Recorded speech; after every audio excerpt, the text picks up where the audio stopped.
Bismillahirrahmanirrahim. Assalamualaikum warahmatullahi wabarakatuh.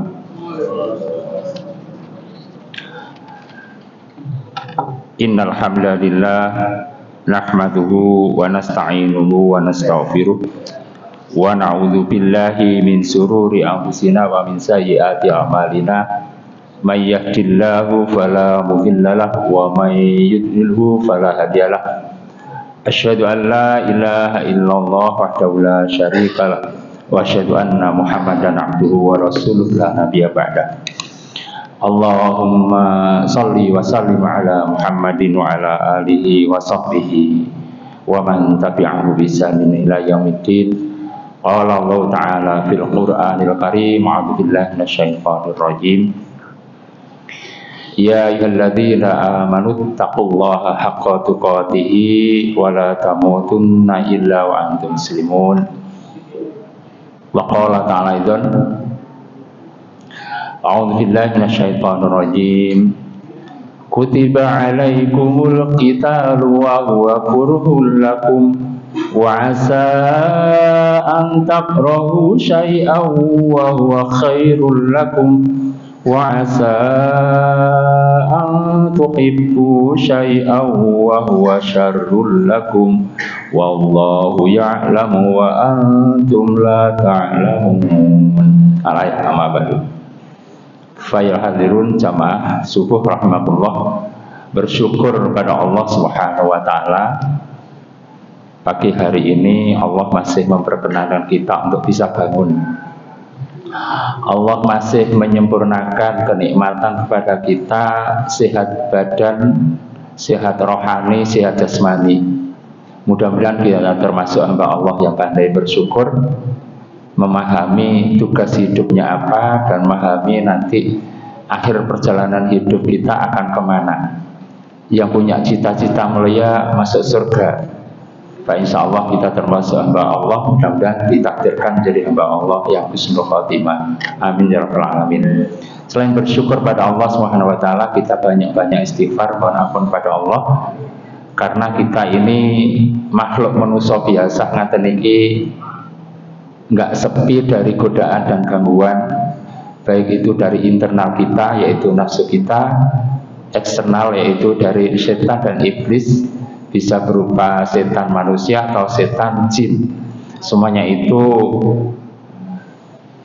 mengganggu manusia agar tidak menjadi hamba Allah yang nanti di akhir hayatnya, ketika di akhirat itu aja sampai mlebu swarga. Itu gangguannya setan kayak gitu. Setan delek bolong, aja sampai mlebu swarga. Mudah-mudahan kita termasuk hamba Allah yang dikuatkan imannya, dikuatkan takwanya, kemudian dibarengi dengan sarana usaha yaitu sregep ibadah kepada Allah Subhanahu wa taala dan tetap menjauhi larangan Allah tanpa reserve. Mudah-mudahan kita termasuk hamba Allah yang istiqomah. Amin ya rabbal alamin. Jamaah rahimakumullah. Kemarin misalnya hari ini adalah Ustadz Sudi, beliaunya tidak berkenan. Kemudian Pak Wahid informasikan gimana kalau Pak Taufik. Nah, temanya apa kira-kira, nggak ada di grup juga nggak muncul.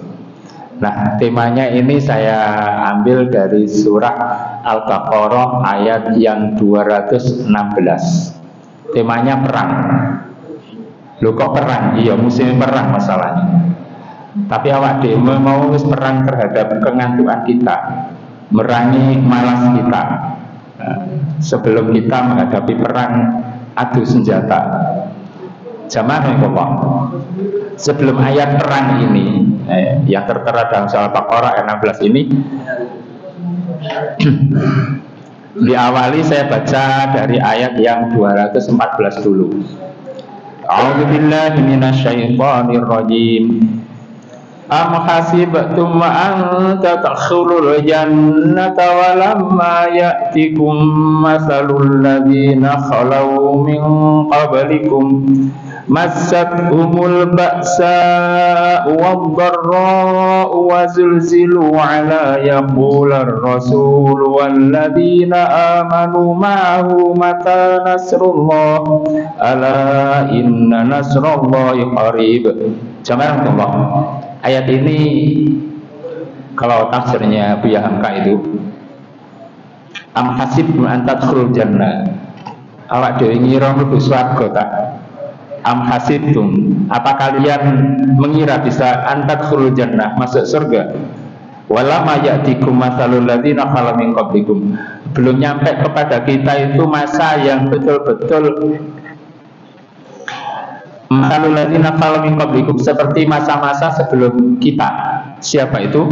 Para sahabat Nabi Muhammad SAW diuji oleh Allah, dan seterusnya. Bagaimana kisah-kisah para sahabat yang disiksa, Bilal bin Rabah dan seterusnya banyak. Kemudian massathumul ba'sa wad-dharra wa zulzilu hatta yaqula rasul.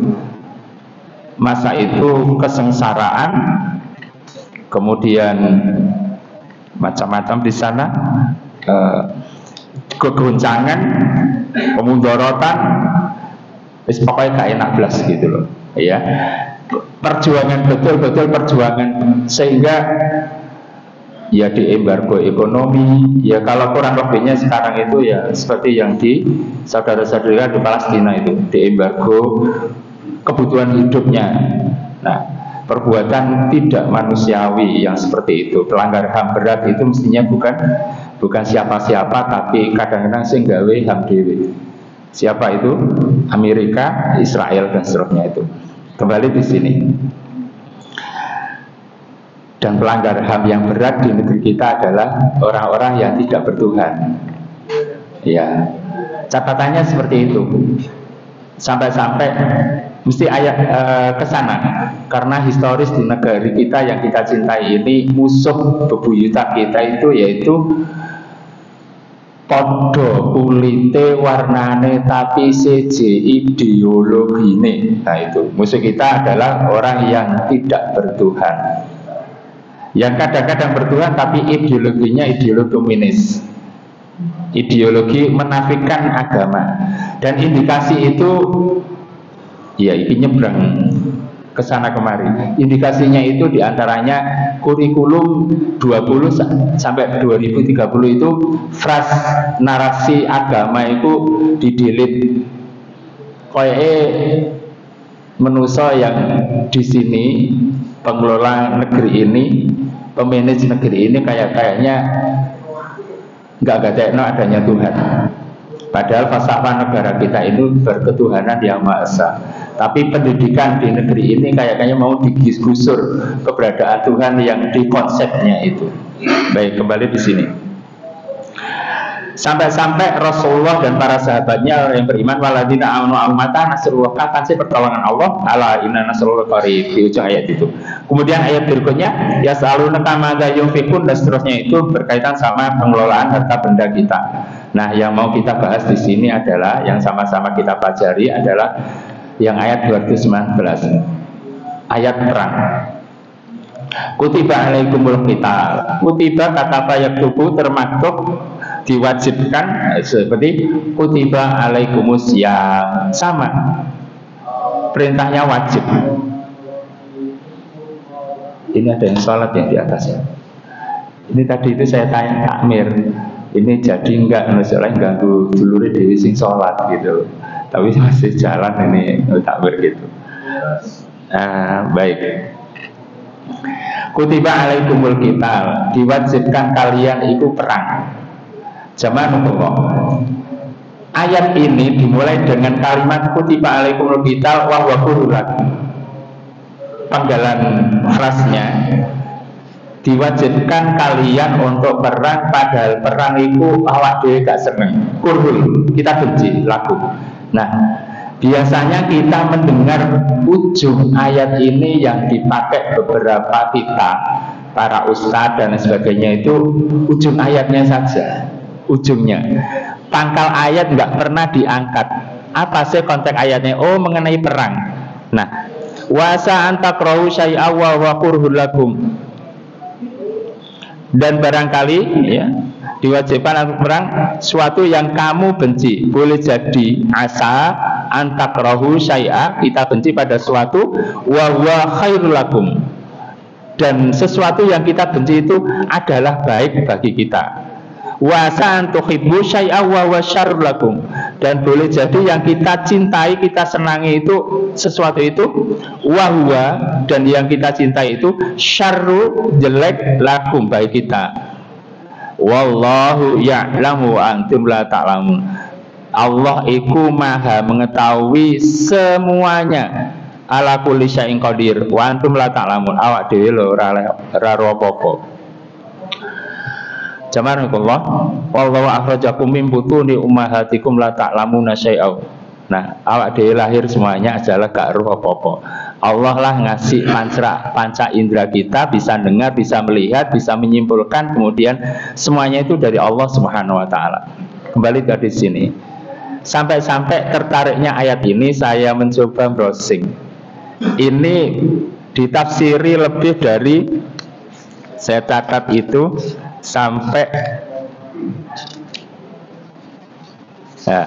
15 mufassir, dari yang khalaf sampai yang modern, yang sekarang ini. Jamarakallah. Jadi ini yang pertama adalah penafsir dari Muyassar, Kementerian Agama Saudi Arabia. Ini dari web yang saya ambil. Sebenarnya tadi mau saya buka laptop kemudian bisa dilihat, tapi nggak usah, itu nanti terlalu lama. Kutiba, kayak ulang lagi. Jamarakallah. Ujung ayat ini biasanya banyak yang dipakai adalah dalil sesuatu yang kita mencari hikmahnya. Wasa antakrahu syai'a. Padahal yang dimaksud di sini memang bisa diambil, ini kaidahnya khusus, khas, tapi bisa diambil secara umum. Tapi sebaiknya kita jelaskan yang pertama. Kutiba alaikumul qitalu wa huwa kurhul lakum.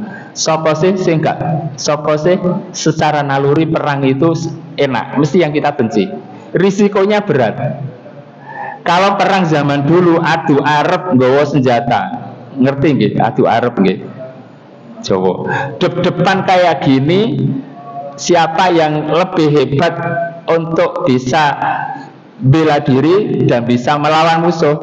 Tapi sebelum itu Islam gak ngono, gak sama pedang. Islam datang diajak untuk rahmatan lil alamin. Dene ora gelem. Islam kalau ditantang umat Islam ojo mundur. Tapi kita ojo nggarai, merangi dhisik. Diajak untuk taat pada Allah dan Rasulnya dan bayar jizyah. Itu konsepnya. Ini gak gelem. Dengan seperti itu perang, tapi tata kramane perang kayak apa? Islam sangat menjunjung tinggi, nggak boleh sembarang membunuh. Kudu tentarane wae. Anak-anak, ibu yang nggak ikut perang seperti itu. Nah sekarang masalahnya perang nggak model ngono. Nekan tombol dari jarak jauh, peluru kendali dan sebangsanya bleng ngebom di mana. Ya. Sekarang sambil layang-layang ini perang nutul iso. Tapi dulu perangnya adu arep. Tantang, kalau adu arep para komandannya itu kemudian kalah, ya sudah, nggak perang terjadi dan seterusnya. Nah, semuanya nggak akan suka perang itu. Tapi andai toh ini loh mungkin ya yang zaman Belanda itu. Ojo no ngerti terjemahane Al-Quran Van der Plas sama senagarganya itu gara-gara maca iki kutiba alaikumul qital, mungkin begitu. Diwajibno perang. Engko nek penduduk Jawa Indonesia ini roh iki diwajibno perang itu syariat agama, awak dhewe diperangi, mungkin gitu ya. Sehingga sampai sekarang ada orang yang terlalu berkesan dididik oleh Van der Plas sama senagarganya itu, baca Al-Quran yang ono terjemah itu dosa. Ini ada kisah ya, ketika saya sama-sama belajar sama seorang, kemudian seseorang temannya itu belajar di Al-Falah, belum tahu alif ba ta alif bengkong, orang ngerti blas dari dasar. Tahu-tahu ustadznya suruh bawa Al-Quran terjemahannya. Loh kok gak dosa toh sampean nggo Al-Quran nggo terjemah itu. Sampai segitunya. Jawabannya diplomatis enak ya. Dan yang aku dosa ya ustadznya melok dosa, aku diongkon ustadznya kon nggawa terjemahan. Coba sampai segitu. Jadi Al-Quran itu terjemahan itu masih ada yang menganggap sesuatu yang tidak baik menurut mereka. Kembali tadi sini. Andai saja kita tahu hikmah-hikmah perang itu yang terbaik, misalnya kita itu terus nggak perang, kita tidak akan mendapatkan kemerdekaan. Penguasaan kita, negeri kita dikuasai oleh orang-orang kafir dan seterusnya. Sehingga kalau kita konsep di sini adalah menafikan perang, maka nasibnya umat Islam yang sekarang ini ya. Kalau di negeri kita ini perangnya perang opini. Yang dibangun itu pendapat umum bahwa jangan sampai konsep Islam itu bisa ikut-ikut untuk ngatur negeri ini. Seolah-olah seperti itu. Tapi kita harus bisa berperang.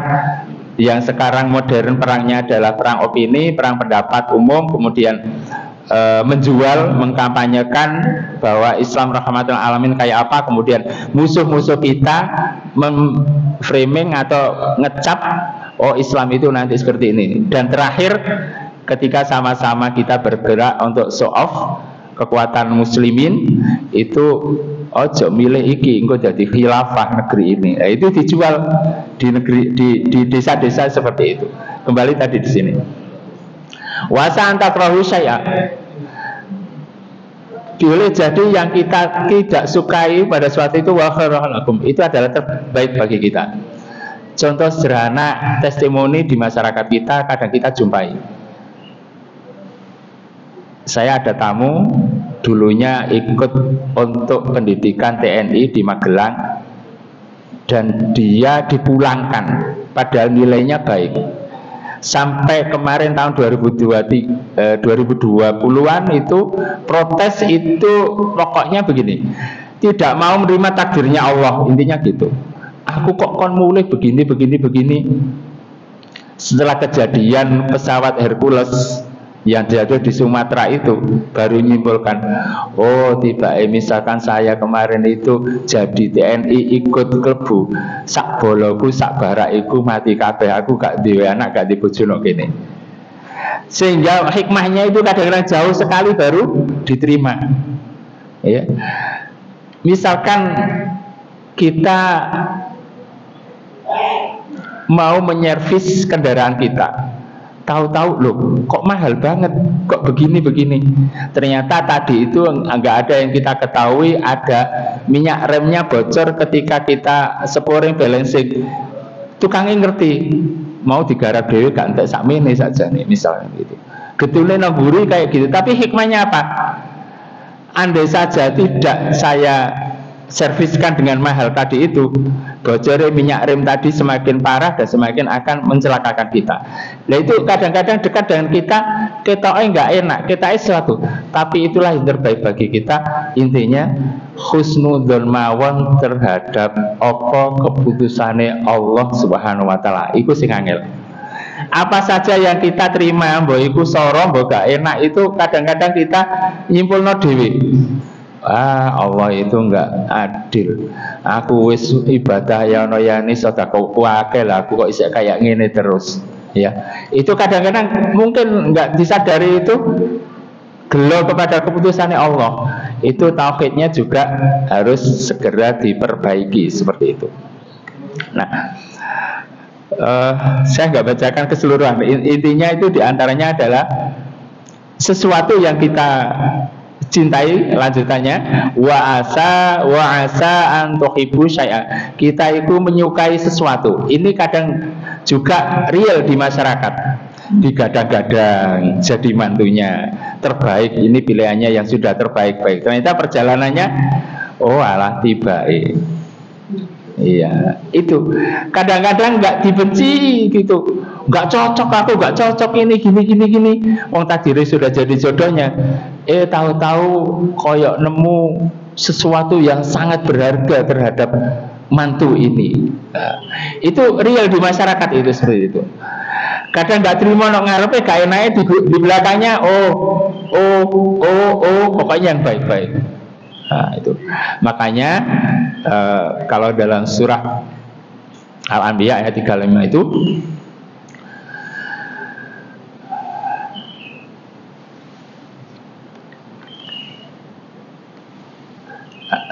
ayatnya itu begini.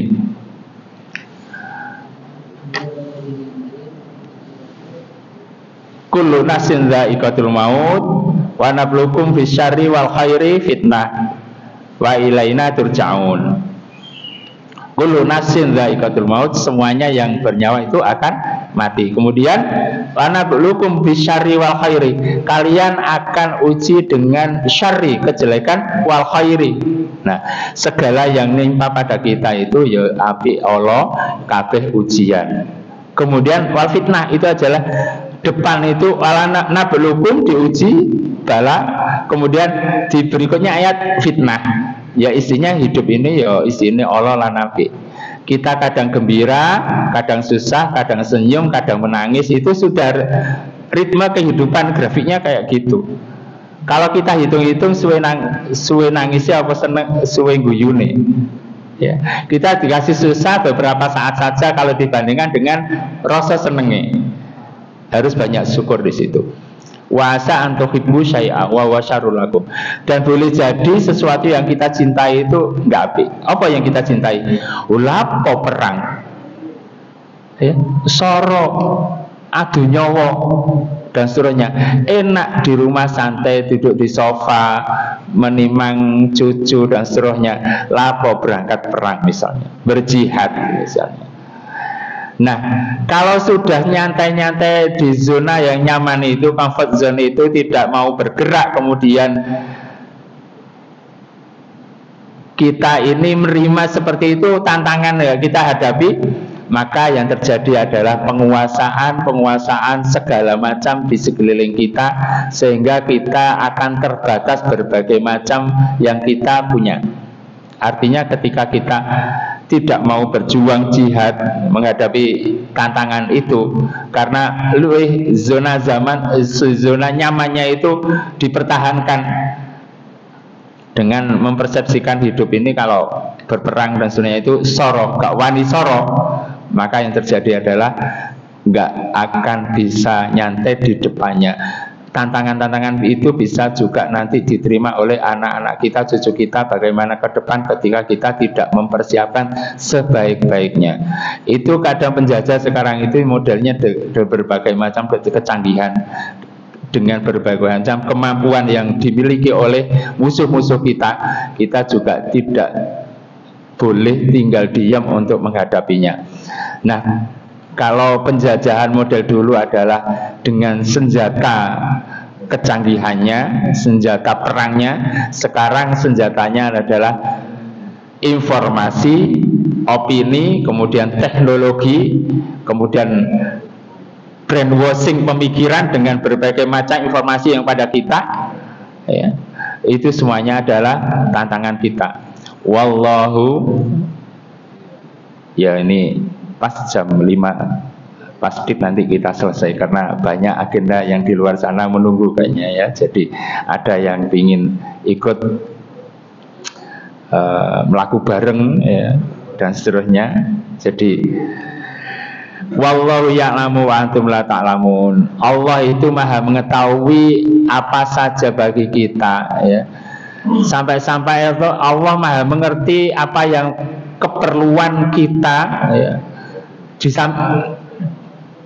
daripada kita sendiri ya, intinya gitu. Jadi ketika kita itu ke depan mau ada apa sih ya, wallahu ya'lamu wa antum la ta'lamun. Allah maha mengetahui apa saja bagi kita ini, wa antum la ta'lamun, orang ngerti apa-apa saja nih ke depan itu, sehingga kita sama pasrahkan pada Allah Subhanahu wa taala saja. Usaha wajib, ikhtiar itu wajib, dini hasilnya itu adalah kembalikan kepada Allah Subhanahu wa taala. Jangan sampai ada persepsi negatif dari Allah Subhanahu wa taala kepada kita. Ora trimo ing qadha dan takdirnya, karena qadha dan takdir itu bisa kita ketahui ketika sudah berjalan. sehingga kita bisa hanya usaha. Nah, karena itu para jamaah Allah, ayat perang ini yang saya katakan tadi, ayat kewajiban perang ini yang tertera dalam surah Al-Baqarah 216 itu, ya, hikmah diantaranya juga berpahala besar kalau berperjuangan itu jadi syahid dan seterusnya. Sampai-sampai kemarin ada share ya di media sosial, seorang ibu perawat tahu suaminya meninggal di Gaza malah seneng. Bisa nggak kita, istri kita gitu seneng suami saya itu syahid, nah gitu.